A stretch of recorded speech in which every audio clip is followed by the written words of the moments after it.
if you are very much engaged in your bloodline activities, you'll find that you come across burdens that you do not expect to carry. An example is being a woman, being a black woman, being a black Muslim woman. These identities come with their own things to navigate, particularly if you're in rooms where you don't find many of you there. So this can be in like very, very top corporate spaces, leadership positions and all of that. And I found that particularly for black Muslim woman, whatever, found that many of us try to carry the burden of also like trying to manage the expectations of people's biases against these groups. So it can look like, oh, I'm the first to get into this room to ensure that by the time someone else is coming in, or my work will be evidence that someone else will be able to come in and they'll be like, oh yeah, because I met you, I should be able to give opportunities to other people like you. Or you're trying to like prove them wrong as to what maybe their own perceived biases may be, trying to uphold it or trying to exceed it actually. But then, particularly if it's your first time navigating these spaces, it's coming with a space of unawareness and like a capacity you also have to build from a 50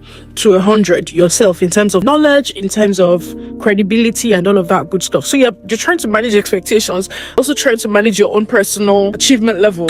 And I found that you tend to now hold on to perfectionism, where you beat yourself up when you make too many mistakes. You do not allow yourself to learn, neither do you give yourself the grace, because it's like I cannot slack.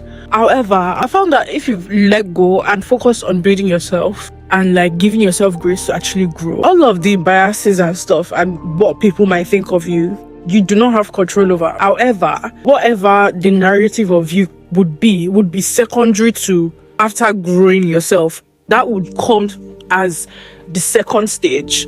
But if you give yourself grace to actually be a learner, to make mistakes and stuff, you don't then like have the burden of trying to control other people's narratives, because the biases are made up of people's thoughts, opinions since when they were growing up. So what are you to actually want to control that? So whatever they think of you will be secondary to you building yourself and upholding your own capacity personally to your own standards. So hold on to yourself first, and then what other people think of you and like holding that narrative and building the legacy can be secondary to that.